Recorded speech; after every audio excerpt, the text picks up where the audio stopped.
क्या ये जानकारी है कि भारत में करोड़ों लोग ऑनलाइन गेम्स खेलते हैं, लेकिन अब सरकार एक ऐसा कानून ले आई है जो इस पूरी इंडस्ट्री को शायद हमेशा के लिए बदल सकता है। कुछ लोग कह रहे हैं ये बहुत ज़रूरी था, तो कुछ के लिए ये मतलब बर्बादी का संकेत है। अगर आपको इस तरह के मुद्दों पर गहरी जानकारी और विश्लेषण पसंद है, तो हमारे चैनल को सब्सक्राइब करना ना भूलें और हाँ, वो नोटिफिकेशन बेल ज़रूर ऑन कर लें। इससे आप कोई भी अपडेट मिस नहीं करेंगे। आपका साथ हमें और बेहतर कंटेंट लाने में मदद करता है। तो आज हम बात कर रहे हैं हाल ही में पास हुए ऑनलाइन गेमिंग का संवर्धन और विनियमन विधेयक 2025 की। कोशिश करेंगे समझने की कि आखिर ये कानून है क्या, क्यों लाया गया, असर क्या होगा और हाँ, कौन सी कंपनियां सबसे ज्यादा मुश्किल में हैं। तो चलिए खोलते हैं इसे परत दर परत। बिल्कुल, और ये वाकई एक भारत के डिजिटल स्पेस के लिए बहुत बड़ा कदम है। इसकी वजह और इसके दूरगामी परिणाम दोनों ही काफी अहम हैं। देखना दिलचस्प होगा। तो सबसे पहले ये कानून असल में कहता क्या है, बिल्कुल आसान शब्दों में अगर समझना हो तो। सीधे शब्दों में कहूँ तो ये जो नया कानून है, जिसे अब राष्ट्रपति की मंजूरी भी मिल गई है, हाँ। ये भारत में हर तरह के ऑनलाइन रियल मनी गेम्स पर पूरी तरह से प्रतिबंध लगाता है। हर तरह के। हाँ, यानी ऐसे कोई भी ऑनलाइन गेम्स जिनमें आप असली पैसा लगाकर खेलते हैं और असली पैसा जीत सकते हैं, वो अब मतलब गैर कानूनी है। अच्छा, तो मतलब जहां भी पैसा लगा और पैसे जीतने की बात आई वो गेम गया। क्या इसमें कुछ कैटेगरीज बनाई हैं सरकार ने? हाँ बिल्कुल, कानून ने ऑनलाइन गेम्स को समझने के लिए 3 मुख्य श्रेणियों में रखा है। हाँ, पहली है ई स्पोर्ट्स। E sports. जैसे? हाँ, जैसे call of duty, BGMI, Dota 2। ये वो गेम्स हैं जहां खिलाड़ी अपनी स्किल, रणनीति, टीम वर्क इनके जरिए मुकाबला करते हैं। सरकार इन्हें बाकायदा खेल मान रही है और इन्हें बढ़ावा देना चाहती है। ओके, ये तो हुई पहली कैटेगरी। और दूसरी? दूसरी श्रेणी है ऑनलाइन सोशल गेम्स। ये ज्यादातर मतलब मनोरंजन के लिए, कुछ सीखने के लिए या दोस्तों के साथ जुड़ने के लिए खेले जाने वाले कैजुअल गेम्स हैं। अच्छा। इन्हें भी सुरक्षित माना गया है और सरकार इन्हें भी प्रोत्साहित करेगी। ठीक है। और तीसरी जिस पे बैन लगा है? हाँ, वो तीसरी और सबसे अहम श्रेणी है ऑनलाइन मनी गेम्स। अच्छा। यही वो कैटेगरी है जिस पर ये पूरा प्रतिबंध लगा है।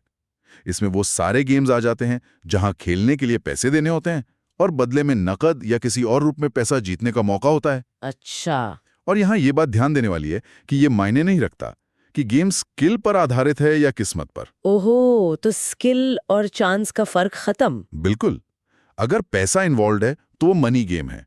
इसमें फैंटेसी स्पोर्ट्स जैसे ड्रीम 11, ऑनलाइन रमी, पोकर सब इसी में आ गए। सब? और ये रोक सिर्फ खेलने पर है या मतलब इसका दायरा और भी बड़ा है? नहीं नहीं, दायरा काफी बड़ा है। सिर्फ खेलना ही नहीं, बल्कि ऐसे गेम्स का विज्ञापन करना, एडवर्टाइजिंग भी? हाँ, उन्हें किसी भी तरह से प्रमोट करना और सबसे महत्वपूर्ण, उनके लिए बैंकों या पेमेंट ऐप्स के जरिए पैसों का लेन देन करना भी अब प्रतिबंधित है। पेमेंट्स भी? जी, कोशिश ये है कि इस तरह के गेम्स का पूरा इकोसिस्टम ही खत्म किया जाए। ये बात तो वाकई बहुत अहम है कि स्किल और किस्मत के खेल का फर्क मिटा दिया गया है अगर पैसा शामिल है तो। इस पर तो पहले कितनी बहस होती थी, है ना? अरे बिल्कुल सही कहा आपने। ये इस कानून का एक सबसे महत्वपूर्ण पहलू है। सरकार ने साफ कर दिया है, अगर रियल मनी इन्वॉल्व है तो उन्हें इस बात से फर्क नहीं पड़ता कि गेम में स्किल ज्यादा लगती है या चांस। पहले इंडस्ट्री इसी स्किल के तर्क पर रेगुलेशन से बचने की कोशिश करती थी। लेकिन याद होगा जब जीएसटी काउंसिल ने ऑनलाइन गेमिंग पर 28% टैक्स लगाया था, हाँ हाँ, वो 28% वाला। तब भी उन्होंने लगभग यही रुख अपनाया था। तो ये कानून उसी दिशा में एक बड़ा और कह सकते हैं निर्णायक कदम है। तो ये है कानून का मूल ढांचा, रियल मनी गेम्स पर पूरी तरह लोक स्किल चांस का भेद खत्म। लेकिन सवाल ये उठता है कि सरकार को अचानक ही इतना सख्त कदम उठाने की जरूरत क्यों महसूस हुई? इसके पीछे उनका तर्क क्या है, क्या वजह बताई हैं? देखिए, सरकार ने कई गंभीर वजह गिनाई हैं। उनका कहना है कि ये कानून समाज को, खासकर युवाओं और जो वल्नरेबल सेक्शंस हैं, उनको ऑनलाइन मनी गेम्स के बढ़ते खतरों से बचाने के लिए लाया गया है। और वो खतरे क्या है, मतलब क्या स्पेसिफिक कारण दिए हैं? सबसे पहला और बड़ा खतरा है लत, एडिक्शन। सरकार का मानना है कि लाखों लोग इन गेम्स के आदी हो रहे थे, अपना कीमती समय और पैसा दोनों बर्बाद कर रहे थे। दूसरा वित्तीय बर्बादी, फाइनेंशियल रुइन।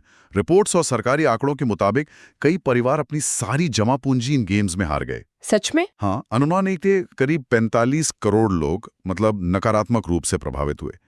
और सालाना आप सोचिए 20,000 करोड़ रुपए से ज्यादा का नुकसान हो रहा था। बाप रे, 20,000 करोड़ सालाना, ये तो बहुत बहुत बड़ा आंकड़ा है।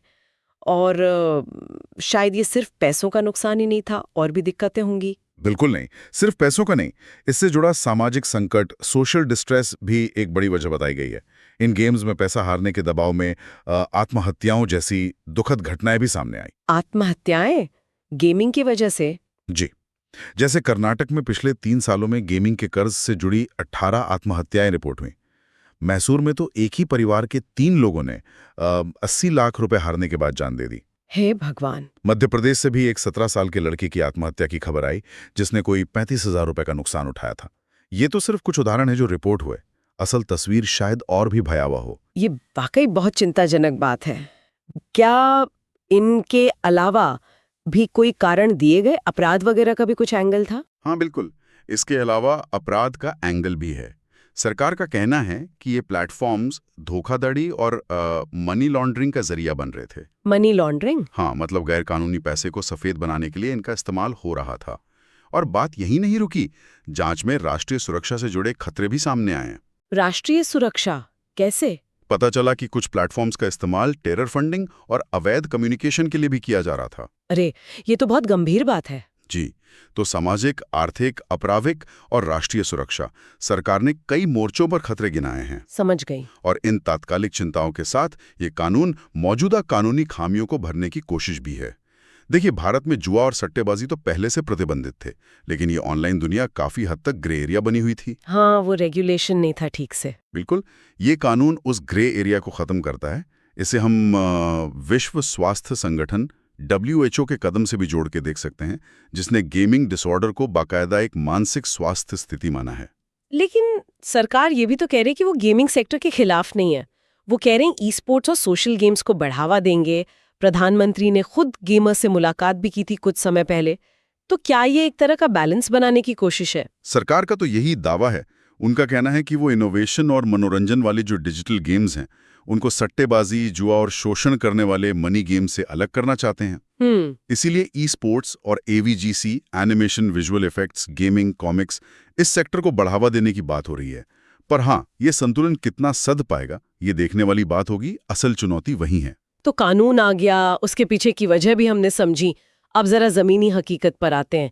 इसका असर क्या हो रहा है? मतलब इंडस्ट्री में क्या चल रहा है अभी? काल आ गया। भूचाल? हाँ, dream 11, MPL, Zoopy, My 11 Circle, WinZO जैसी तमाम बड़ी कंपनियों ने फौरन अपने प्लेटफॉर्म से रियल मनी वाले गेम्स और कॉन्टेस्ट हटाने शुरू कर दिए या पूरी तरह बंद कर दिए। फौरन? जी बिल्कुल। और जो लोग इन प्लेटफॉर्म्स पर खेल रहे थे, उनका क्या हुआ? जो यूजर्स थे, उनमें भी काफी अफरा तफरी मची।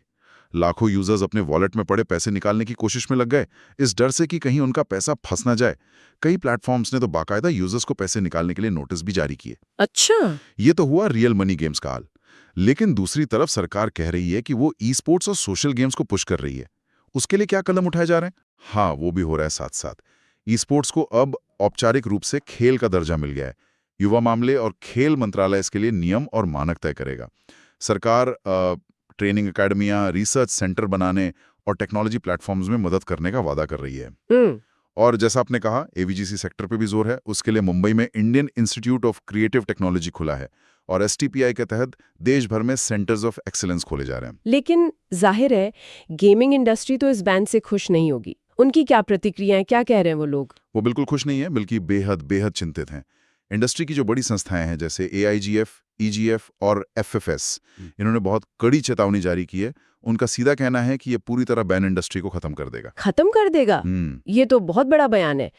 क्या उनके पास कोई आंकड़े हैं इस दावे के सपोर्ट में? हाँ, उनके अनुमान काफी चौंकाने वाले हैं। उनका कहना है कि इस बैन से 400 से ज्यादा गेमिंग कंपनियां बंद हो सकती हैं। 400 से ज्यादा? जी, और करीब 2 लाख प्रत्यक्ष और अप्रत्यक्ष नौकरियां जा सकती हैं। 2 लाख नौकरियां? हाँ, और एक और बड़ी चिंता जो वो जता रहे हैं वो ये है कि करोड़ों भारतीय यूजर्स जो अब तक रेगुलेटेड प्लेटफॉर्म्स पर थे, वो अब अवैध विदेशी सट्टेबाजी वेबसाइट्स की तरफ जा सकते हैं। और उन्हें रोकना तो और भी मुश्किल होगा। ये भी एक वैलिड पॉइंट लगता है। और निवेश का क्या होगा? इस सेक्टर में तो काफी विदेशी निवेश भी आया था शायद। बिल्कुल। जून 2022 तक के आंकड़े बताते हैं कि 25,000 करोड़ रुपए से ज्यादा का एफडीआई मतलब प्रत्यक्ष विदेशी निवेश इस इंडस्ट्री में आ चुका था। 25,000 करोड़? जी। तो इंडस्ट्री बॉडीज का मानना है कि इस बैन से न केवल भविष्य का निवेश रुकेगा, बल्कि जो मौजूदा निवेशक हैं वो भी घबराएंगे। इससे भारत की छवि पर भी असर पड़ेगा, एक इन्वेस्टमेंट डेस्टिनेशन के तौर पर। ये तो हुई कंपनियों और निवेशकों की बात। लेकिन जो लोग इसे प्रोफेशन की तरह अपना चुके थे, जैसे प्रोफेशनल ई स्पोर्ट्स प्लेयर्स हैं, स्ट्रीमर्स हैं, उनका क्या कहना है? उनकी चिंताएं भी बिल्कुल जायज हैं। एक संस्था है EPWA यानी e sports player welfare association. उन्होंने प्रधानमंत्री को चिट्ठी लिखकर यही मुद्दा उठाया है। अच्छा, क्या कहा उन्होंने? उनका मुख्य ऐतराज ये है कि कानून स्किल वाले गेम्स और किस्मत वाले गेम्स में कोई फर्क नहीं कर रहा। इससे उन professional gamers, streamers, game developers और टूर्नामेंट आयोजकों का करियर खतरे में आ गया है, जिनके लिए ये सिर्फ शौक नहीं बल्कि रोजी रोटी का सवाल है। वो रेगुलेशन चाहते हैं, बैन नहीं। तो फिर वो क्या समाधान सुझा रहे हैं? क्या चाहते हैं वो एक ऐसे रेगुलेटरी फ्रेमवर्क की मांग कर रहे हैं जो स्किल बेस्ड गेम्स को सट्टेबाजी और जुए से साफ तौर पर अलग करे। वो चाहते हैं कि सरकार नियम बनाए, उम्र की सीमा तय करे, KYC लागू करे, मतलब रेगुलेट करे, लेकिन पूरी तरह बैन ना लगाए, खासकर उन गेम्स पर जिनमें स्किल का एलिमेंट ज्यादा है। और अगर हम इस इंडस्ट्री के आर्थिक आकार को देखें तो ये कितनी बड़ी है? क्या ये वाकई इतनी अहम है कि इसके बंद होने से अर्थव्यवस्था पर बड़ा असर पड़े? आंकड़े तो यही बताते हैं। इस इंडस्ट्री का वैल्यूएशन 2 लाख करोड़ रुपए से ज्यादा कहाँ का गया था। 2 लाख करोड़? जी। सालाना रेवेन्यू करीब 31,000 करोड़ रुपए था। और ये इंडस्ट्री डायरेक्ट और इनडायरेक्ट टैक्स के रूप में सरकार को सालाना 20,000 करोड़ रुपए से ज्यादा का योगदान दे रही थी। अच्छा खासा टैक्स रेवेन्यू था मतलब। हाँ। और भारत में ऑनलाइन गेमर्स की संख्या भी बहुत बड़ी है। 2024 में ये 50 करोड़ के पार थी। तो हाँ, ये एक बड़ा सेक्टर है और इस पर असर पड़ना लाजमी है। तो अब उन कंपनियों पर फोकस करते हैं जिन पर इस कानून की सबसे ज्यादा मार पड़ी है। जैसा आपने कहा, कई कंपनियां प्रभावित हुई हैं, लेकिन कौन है वो जो सिवियरली हिट या कह लें कि जिनका वजूद ही खतरे में आ गया है? देखिए, जैसा हमने पहले कहा, रियल मनी गेमिंग स्पेस की लगभग सभी बड़ी कंपनियां, Dream11, MPL, Zupi, My11 Circle, Winzo, इन सब ने अपने कैश गेम्स बंद कर दिए हैं। तो असर तो सब पर पड़ा है, लेकिन सबसे ज्यादा और सीधी चोट आप कह सकते हैं फैंटेसी स्पोर्ट्स सेगमेंट को लगी है। फैंटेसी स्पोर्ट्स यानी Dream11 जैसे ऐप्स? बिल्कुल। Dream11 भारत में फैंटेसी स्पोर्ट्स का सबसे बड़ा नाम है, खासकर क्रिकेट में। उनका पूरा बिजनेस मॉडल ही इसी पर आधारित था कि यूजर्स पैसे लगाकर टीम बनाते हैं और असली मैच के नतीजों के आधार पर कैश प्राइज जीतते हैं। इस कानून ने उस मॉडल की कमर ही तोड़ दी है। उनका भविष्य अब बहुत अनिश्चित है। Dream11 का मामला तो और भी पेचीदा है, क्योंकि वो तो टीम इंडिया के मुख्य प्रायोजक भी हैं, उनकी जर्सी पर लोगो लगा है। उसका क्या होगा अब? हाँ, ये एक बड़ा सवाल है और सबकी नजरें इस पर हैं। BCCI ने अभी तक स्पॉन्सरशिप पर कोई अंतिम फैसला नहीं सुनाया है, लेकिन उन्होंने ये जरूर कहा है कि वो सरकार की नीति का पालन करेंगे। तो मतलब तो बहुत मुमकिन है कि ये स्पॉन्सरशिप खत्म हो जाए या इसका रूप बदले। ये दिखाता है कि कानून का असर सिर्फ गेमिंग इंडस्ट्री तक सीमित नहीं है, ये स्पोर्ट्स मार्केटिंग और विज्ञापन जगत तक जा रहा है। ये वाकई दूर तक असर डाल रहा है। क्या ये कंपनियां अब कुछ और करने की सोच रही हैं? मतलब कोई प्लान बी? ये दिलचस्प है। बैन की घोषणा के फौरन बाद Dream11 की जो पेरेंट कंपनी है ड्रीम स्पोर्ट्स को, उन्होंने एक नया पर्सनल फाइनेंस ऐप लॉन्च करने की घोषणा की। Finance app? Gaming company finance में? हाँ, जो फिक्स डिपॉजिट्स और डिजिटल गोल्ड में निवेश करने में मदद करेगा। अच्छा, तो क्या ये बस एक संयोग है या ये वाकई इंडस्ट्री में एक बड़ी उथल-पुथल और दिशा बदलने का संकेत है? इसे एक बड़े संकेत की तरह देखा जा रहा है। शायद कंपनियां समझ गई हैं कि RMG का रास्ता बंद होने के बाद उन्हें अपना बिजनेस मॉडल बदलना होगा, डाइवर्सिफाई करना होगा। हो सकता है हम आने वाले समय में इन गेमिंग कंपनियों को फिनटेक, एडटेक या दूसरे डिजिटल क्षेत्रों में हाथ आजमाते भी देखें। सर्वाइवल का सवाल है आखिर। तो कानून बन गया, असर दिखने लगा, कंपनियां रास्ते बदल रही हैं, लेकिन अगर कोई इन नए नियमों को तोड़ता है, मानने से इनकार करता है, तो उसके लिए सजा क्या है? इसे लागू कैसे किया जाएगा? मतलब इन्फोर्समेंट का क्या प्लान है? कानून तोड़ने वालों के लिए सजा काफी सख्त रखी गई है, इसमें कोई शक नहीं। अगर कोई कंपनी या व्यक्ति ऑनलाइन मनी गेम्स ऑफर करता है या उसे चलाने में मदद करता है, तो उसे 3 साल तक की जेल और 1 करोड़ रुपए तक का जुर्माना हो सकता है। 3 साल जेल और 1 करोड़ जुर्माना? ये तो काफी गंभीर लगता है।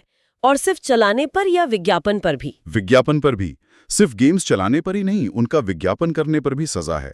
विज्ञापन करने वालों को 2 साल तक की जेल और 50 लाख रुपए तक का जुर्माना हो सकता है। और अगर कोई बार बार ये गलती करे तो रिपीट ऑफेंडर?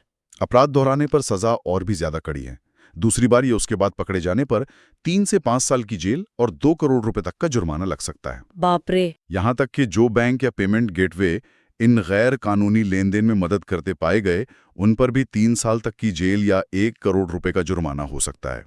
तो मतलब पूरे इकोसिस्टम को कवर किया है। इन सब नियमों को लागू करवाने की जिम्मेदारी किसकी होगी? क्या कोई खास अथॉरिटी बनाई जा रही है इसके लिए? हाँ बिल्कुल, इसके लिए एक नई राष्ट्रीय संस्था बनाई जाएगी जिसका नाम होगा online gaming authority. Online gaming authority? जी, यही अथॉरिटी तय करेगी कि कौन सा गेम मनी गेम है और कौन सा नहीं। गेम्स को रजिस्टर करेगी, नियम तोड़ने वालों पर नजर रखेगी और यूजर्स की शिकायतें सुनेगी। सरकार का अनुमान है कि इसे बनाने में शुरुआती लागत करीब 50 करोड़ रुपए और सालाना चलाने का खर्च लगभग 20 करोड़ रुपए आएगा। कानून में एक और शब्द इस्तेमाल हुआ है, शायद मैंने सुना कि प्रमुख अपराधों को गंभीर और गैर जमानती बनाया गया है। Cognizable and non bailable. इसका आम आदमी के लिए क्या मतलब है? हाँ, ये बहुत महत्वपूर्ण है। इसका मतलब काफी गंभीर है। कॉग्निजेबल यानी पुलिस ऐसे अपराधों में बिना कोर्ट के वारंट के सीधे गिरफ्तारी कर सकती है। बिना वारंट के गिरफ्तारी? जी, और नॉन बेलेबल का मतलब है कि गिरफ्तार होने पर जमानत मिलना आरोपी का अधिकार नहीं होगा। ये पूरी तरह कोर्ट के विवेक पर निर्भर करेगा। मतलब जमानत मिलना मुश्किल हो सकता है। ये दिखाता है कि सरकार इन अपराधों को कितनी गंभीरता से ले रही है। अच्छा, इसके अलावा भी अधिकारियों को कोई खास शक्तियां दी गई हैं, तलाशी वगैरह की? हाँ, अधिकारियों को जांच करने, तलाशी लेने और अपराध से जुड़ी डिजिटल या फिजिकल संपत्ति को जब्त करने का अधिकार होगा। कुछ गंभीर मामलों में उन्हें बिना वारंट के किसी जगह घुसने और गिरफ्तारी करने की भी शक्ति होगी। साथ ही अगर कोई कंपनी या व्यक्ति केंद्र सरकार या नई अथॉरिटी के निर्देशों का पालन नहीं करता है तो उस पर 10 लाख रुपए का जुर्माना, उसका रजिस्ट्रेशन सस्पेंड या रद्द करना और उसके संचालन पर रोक लगाने जैसे कदम भी उठाए जा सकते हैं। मतलब कंप्लायंस न करने पर भी सख्त कार्रवाई होगी। तो कुल मिलाकर हमने देखा कि ये नया ऑनलाइन गेमिंग कानून 2025 भारत में रेयर मनी गेम्स पर पूरी तरह से ताला लगा रहा है, चाहे उसमें स्किल लगे या किस्मत। दूसरी तरफ ये ई स्पोर्ट्स और सोशल गेम्स को बढ़ावा देने की बात करता है। सरकार कह रही है कि ये कदम सामाजिक सुरक्षा, लोगों को बर्बादी से बचाने और अपराध रोकने के लिए जरूरी है। बिल्कुल। वहीं गेमिंग इंडस्ट्री और प्रोफेशनल खिलाड़ी चीख रहे हैं कि ये बैन उन्हें बर्बाद कर देगा, लाखों नौकरियां जाएंगी और लोग अवैध प्लेटफॉर्म्स की तरफ चले जाएंगे।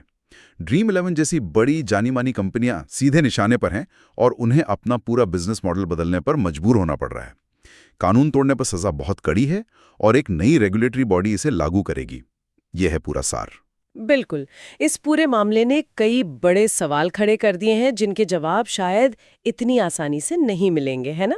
सही कहा। यहाँ सबसे बड़ा सवाल मेरे हिसाब से यही है कि क्या ये पूर्ण प्रतिबंध वाकई लोगों को ऑनलाइन मनी गेम्स की लत और खतरों से बचा पाएगा, या फिर ये बस इस पूरी गतिविधि को अंडरग्राउंड यानी अवैध विदेशी प्लेटफॉर्म्स की तरफ धकेल देगा, जिन्हें काबू करना सरकार के लिए और भी मुश्किल साबित होगा। ये एक बड़ा सवाल है। दूसरा बड़ा सवाल संतुलन का है। क्या सरकार वाकई इनोवेशन और आर्थिक तरक्की को बढ़ावा देने और अपने नागरिकों की सुरक्षा करने के बीच सही तालमेल बिठा पाएगी? ये कहना आसान है, करना मुश्किल। और वो स्किल बनाम चांस वाली बहस, क्या वो अब हमेशा के लिए खत्म हो गई है या वो फिर उठेगी? मुझे नहीं लगता वो बहस खत्म हुई है। डिजिटल दुनिया में स्किल और चांस के बीच की लकीर बहुत धुंधली है, ये हम सब जानते हैं। हो सकता है भविष्य में इंडस्ट्री और खिलाड़ियों के दबाव में सरकार स्किल वाले गेम्स के लिए कोई बीच का रेगुलेटेड रास्ता निकालने पर सोचे, शायद कोई लाइसेंसिंग व्यवस्था या कुछ और।